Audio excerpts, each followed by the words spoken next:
جی السلام علیکم، میں ہوں رؤف کلاسر اور آپ کے سامنے نیا ویڈیو لاگ کے ساتھ حاضر ہوں۔ پہلے تو دوستوں کو کہنا تھا جنہوں نے چینل کو سبسکرائب نہیں کیا وہ چینل کو سبسکرائب کریں۔ آج کی اسٹوری تھوڑی سی انٹرسٹنگ قسم کی اسٹوری، کچھ نیا اینگل ہے اسی کو لے کے۔ DGISI کا ایشو جو ہے ابھی تک جب میں آپ سے شو پہ اس وقت میں بات کر رہا ہوں، میرا خیال ٹائم ہونے والا تقریباً 7:30 ہونے والے ہیں، 7:30 8 کے قریب کا آپ کہہ لیں، تو حکومت پاکستان نے ابھی تک کوئی اناؤنسمنٹ اس کا نہیں کیا کہ نیا یہ جو DGIS ہے وہی رہیں گے جو پہلے ندیم انجم صاحب کا اناؤنس ہو چکا ہے، یا کوئی نیا نام جو عمران خان صاحب اپنی مرضی کا لیں گے۔ اگرچہ کہا یہی جا رہا ہے کہ نہیں، کہ جن کا نام پہلے دے چکا ہے GHQ دے چکا ہے، SPR جن کے اناؤنسمنٹ کر چکا ہے، جنرل باجوہ صاحب جن کو فائنلائز کر چکے ہیں وہی ہوں گے، اس میں کوئی چینج نہیں ہے۔ بس ٹائم کا تھا، وہ چاہ رہے تھے کوئی ٹائم بائی کرنا چاہ رہے تھے، خان صاحب ایک پرٹیکولر اس کے لیے ٹائم کے لیے کرنا چاہ رہے تھے، اناؤنسمنٹ کرنا چاہ رہے تھے، یا کنسلٹیشن آپ اس کو کہہ لیں، یا پورا پروسیس جو ہے نا اس کو کمپلیٹ کرنا چاہ رہے تھے، اور اسی وجہ سے ان کے آ کے ایک اس کی ڈیلے ہوئی تھی۔ اور آپ نے سنا بھی ہوگا، وہ بھی کہتے ہیں، فواد چوہدری صاحب نے بھی کہا یہ پروسیس پورا یہ ہو چکا ہے، کسی وقت بھی ہو جائے گی اناؤنسمنٹ۔ شیخ رشید صاحب تھوڑے سے پرٹیکولر تھے، انہوں نے کہا جناب جمعے سے پہلے، جمعہ جو ہے 2 دن بعد جو آ رہا ہے، تو انہوں نے کہا جمعے والے دن جو ہے نا یہ سارا مسئلہ جو ہے نا اس وقت تک حل ہو جائے گا۔ میری بھی ایک آدھ اس سے وزیر سے بڑے ان کے یہ جو اس میں آ کے پورے پروسیس میں شامل ہیں ان سے بات ہوئی تھی، وہ یہی کہہ رہے تھے کہ جناب اسی ہفتے جو ہے نا یہ مسئلہ جو حل ہو جائے گا۔ چلیں یہ تو مسئلہ یہ حل ہو ہی جائے گا، آج ہو جائے کل ہو جائے یا وٹ ایور اس پہ ٹائم پہ ہو جائے۔ میں کل رات ایک اس میں تھا، ان کے شو میں تھا، یہ بڑے اچھے یہ اینکر ہیں، میرے ذاتی طور پہ مجھے پسند بھی ہیں، آئی لائک ہم، ان کا نام کامران شاہ صاحب ہیں، دنیا TV پہ شو کرتے ہیں، اپنا 8 بجے کرتے ہیں، اس پہ فرنٹ لائن کے نام سے کرتے ہیں۔ تو کل رات وہاں پہ ہم کچھ لوگ ان کے اس میں شو میں تھے، اس میں اگین جو کامران شاہ صاحب تو ہوسٹ ہی ہیں، ان کے ساتھ جو ہے ارشاد بھٹی صاحب تھے، مظہر عباس صاحب تھے، اور اس کے ساتھ جو ہمارے تھے لیفٹیننٹ جنرل ریٹائر جنرل امجد شعیب صاحب وہ بھی تھے، اور میں بھی اس پینل میں شامل تھا۔ سو وہ زیادہ تر گفتگو جو ہے اسی پہ رہی، اسی کا ہی تھا کہ یہ جو ہے اس وقت اگر DGISI کے ایشو کو لے کے یا ریاست مدینہ کے حوالے سے کچھ ان کی اس پہ ڈیبیٹ تھی، اور بھی 2-4 میرا خیال ایشوز تھے۔ خیر وہ چھوڑ دیں، کیا ایشوز سے آپ میں سے آئی ہوپ کہ بہت سے لوگوں نے وہ شو دیکھا ہوگا، اگر نہیں دیکھا تو دیکھ لیں۔ اس میں جو اہم چیز تھی میرا خیال ہے اس سے ہٹ کر، جو ہم اس سے تینوں میں سے ہٹ کر کسی نے کی، وہ جنرل امجد شعیب صاحب نے کی۔ امجد شعیب صاحب ہیں، بڑے عرصے سے آپ کو پتہ ہے وہ TV پہ آتے ہیں، اپنا ایک پوائنٹ آف ویو رکھتے ہیں بڑا بولڈلی، ویدر وہی مطلب ایگری یا ناٹ، ان کا اپنا اپنی اوپینین ہے، فورسفل طریقے سے ایکسپلین کرتے، اپنے آگے آرگومنٹ جو بھی دیتے ہیں اس پہ کنوکشن کے ساتھ دیتے ہیں، ہم ان سے ڈس ایگری کر سکتے ہیں، لیکن ان کی اپنی رائے ہے، ان کی رائے کا بڑا احترام ہے، اور ان کا سمجھا جاتا ہے۔ اگر موسٹلی جتنے ہمارے دفاعی مبصرین ہیں ان کے بارے میں یہ کہا جاتا ہے، بلکہ آپ کو یاد ہو کچھ عرصہ پہلے یہ کہ ایک لسٹ بھی اخبارات کو دی گئی تھی، اس میں TV چینلز کو وہاں سے یہ ایک اس کی پنڈی کی طرف سے انآفیشلی کہ فلاں لوگ جو ہے نا، اگر آپ نے کوئی بات کرنی ہو دفاعی معاملات پہ کرنی ہو، پولیٹیکل ایشوز پہ کرنی ہو، یا سول ملٹری ریلیشن شپ پہ کرنی ہو، تو آپ فلاں لوگ جو ہے نا، جو جنرلز ہیں ہمارے ریٹائر، جس میں میجر جنرلز بھی ہیں، کچھ بریگیڈیئرز بھی ہیں، کچھ اس میں لیفٹیننٹ جنرلز بھی ہیں، تو ان کو آپ آ کے لے سکتے ہیں، شوز میں لے سکتے ہیں۔ اس لیے آپ نے دیکھا ہو کہ موسٹلی TV چینلز پہ جب بھی کوئی شو ہو رہا ہو تو کوئی نہ کوئی اس پہ ریٹائرڈ ہمارے فوجی بھائیوں میں سے، ریٹائرڈ جنرل میں سے کوئی نہ کوئی وہاں پہ لیا جاتا ہے۔ آپ کہہ سکتے ہیں ہدایات بھی ہیں اس کو میڈیا والوں کو، چینل والوں کو، کہ آپ ان کا پوائنٹ آف ویو جو ہے نا وہ آ کے لیا کریں، کیونکہ موسٹ آف دا پولیٹیشین جب آتے ہیں تو سم ٹائم وہ آ کے سول ملٹری ریلیشن شپ پہ اس پہ جو ایک ان کا پنڈی ہے یا اس کا GHQ کی سائڈ جو ہے نا وہ سامنے نہیں آ سکتی، اور ون سائڈڈ وہ گفتگو کرتے ہیں، یا بات اگین کہ بعض الزامات لگا دیتے ہیں جن کو آ کے کاؤنٹر کرنے کے لیے ان کا جو بندہ ہے ریٹائر فوجی جو ہے وہ ہونا چاہیے۔ ٹھیک ہے، فیئر انف، اگرچہ وہ کہتے ہیں دنیا بھر میں آتے ہیں دفاعی مبصرین جو بات کرتے ہیں دفاع ریلیٹڈ، سیکورٹی ریلیٹڈ آگے ایشوز پہ کرتے ہیں، لیکن پاکستان آپ کو پتہ ہے کہ ایک ہائبرڈ سسٹم ہے، یہاں پہ آ کے آپ اس پہ پالیٹکس پہ بھی بات کرتے ہیں، سول ملٹری ریلیشن شپ پہ بھی کرتے ہیں، سیکورٹی دفاع وہ سب لوگ کرتے ہیں۔ سو اس بات کو مائنڈ بھی نہیں کیا جاتا، اس کو اب ایک طرح کا تسلیم بھی کر لیا گیا۔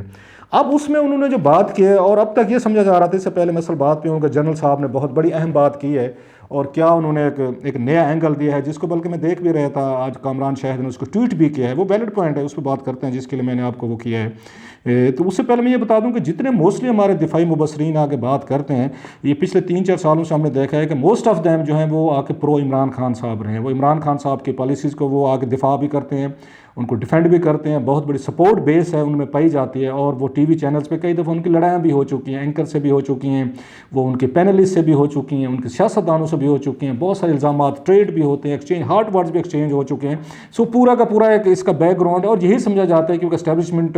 نے کھل کر عمران خان صاحب کو سپورٹ دی ہوئی ہے، لہٰذا جتنے بھی آتے ہیں وہاں پہ ہمارے دوست جب بھائی آتے ہیں، فوجی بھائی آتے ہیں، تو ان کی لائن بھی وہی رہتی ہے، اور اس بات کو کبھی چھپایا بھی نہیں گیا، کیونکہ عمران خان صاحب بھی ڈٹ کر کہتے کھلے عام